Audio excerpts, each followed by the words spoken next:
not like a number 10 ranked guy, which is, you know, he's way up there. He's just new to the UFC, and he's real well-rounded, and he comes from a really good team. Cory Sandhagen's journey to a potential title shot has been fueled by a deep desire to test himself against the best. In his recent bout against Nurmagomedov, he knew that this fight would bring out the best in him. Nurmagomedov, who is not just any top-ranked fighter, has a reputation for being a well-rounded and undefeated competitor in the UFC. Sandhagen saw this as an opportunity to prove himself against one of the toughest opponents he had ever faced. Sandhagen's respect for Nurmagomedov's skills was clear from the start. Nurmagomedov's striking is unique, and his grappling is exceptional, thanks to his training with one of the best teams in the world. My training has a lot to do with that too. What is different about your training? So all of the conditioning that I do, or almost like the conditioning parts that I take really seriously, are the sparring days. I used to like hit mitts real hard, and I still do like a strength and conditioning workout once a week. That's like, you know, 30 seconds, 30 seconds, 30 seconds, minute rest, you know, stuff like that. But there's no getting tired like there is getting tired in sparring. So I'll do, I usually do 10-week camps. The first week I just knock the rust off, you know, and then I do 2 7-round weeks. So we spar Tuesday, Fridays.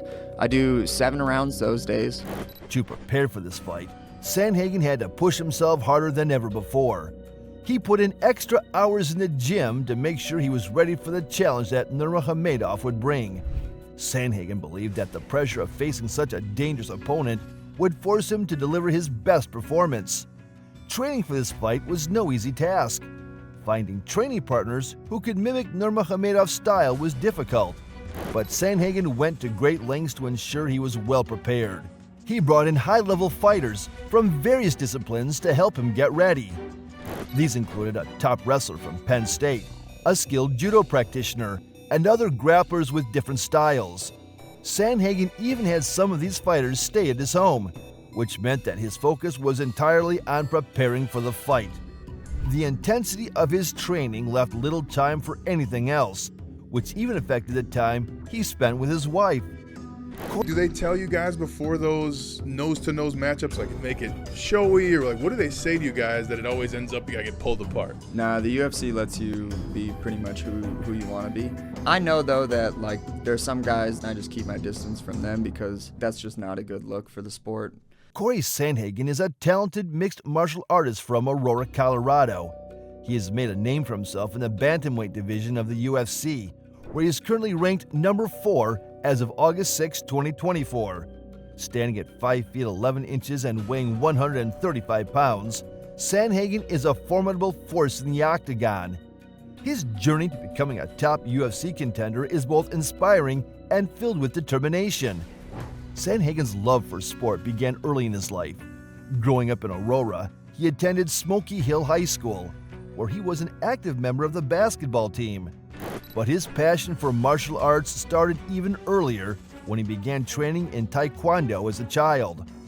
Although his instructors did not allow punches, Sandhagen was determined to pursue his interest in combat sports. He soon switched to boxing, where he could develop his striking skills more fully.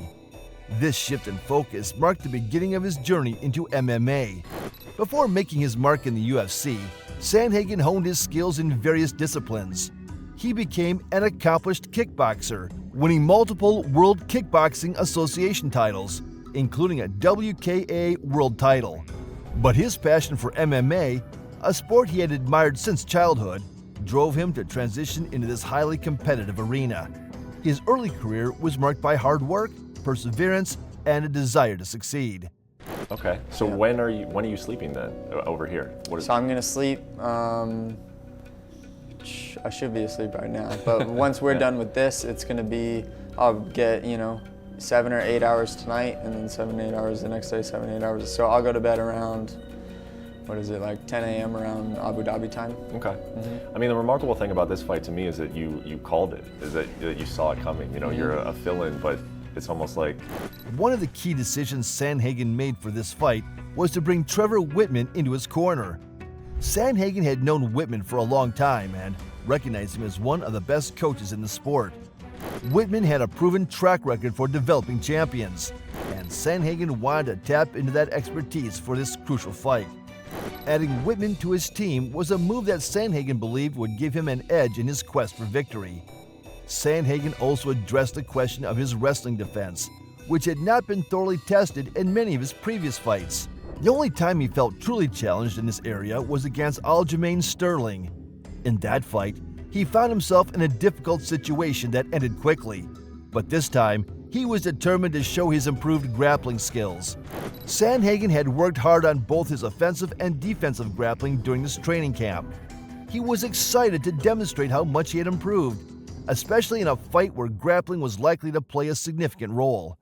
Sandhagen knew that he could not rely on just one technique, like his famous flying knee, to win against Nurmagomedov.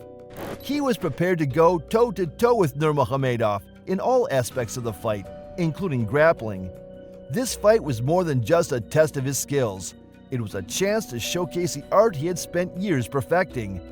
Sandhagen was ready to step into the octagon and put everything he had learned on display, knowing that a win would bring him one step closer to a title shot. The preparation for this fight was not just about physical training. It was about pushing mental and emotional limits. Sandhagen knew that facing someone as skilled as Nurmagomedov required more than just technical ability. It required the mental strength to stay focused and the emotional resilience to keep pushing forward, even when the going got tough.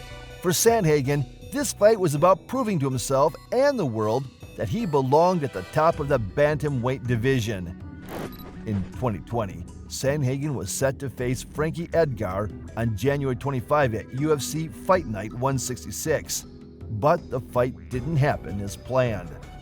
Edgar was pulled from the bout to fight Chan Sung Young a month earlier, so Sandhagen was removed from the card.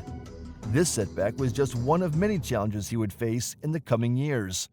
Later, in 2020, on June 6, Sandhagen fought Aljamain Sterling at UFC 250.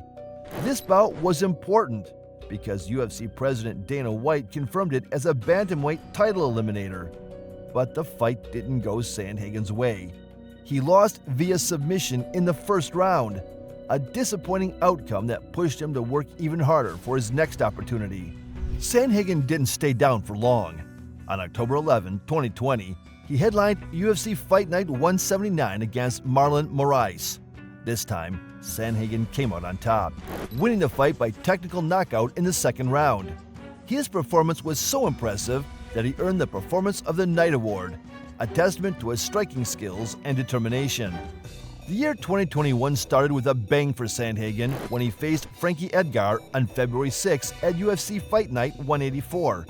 Sandhagen won the fight in spectacular fashion with a flying knee knockout in the first round. This victory earned him another Performance of the Night Award and further solidified his reputation as a top contender in the bantamweight division. Sandhagen was then scheduled to face TJ Dillashaw on May 8, 2021 at UFC on ESPN 24. But Dillashaw had to pull out of the fight due to a cut from a headbutt during training. The fight was eventually rescheduled to headline UFC on ESPN, Sandhagen versus Dillashaw on July 24, 2021. Make sure to comment down your thoughts on this.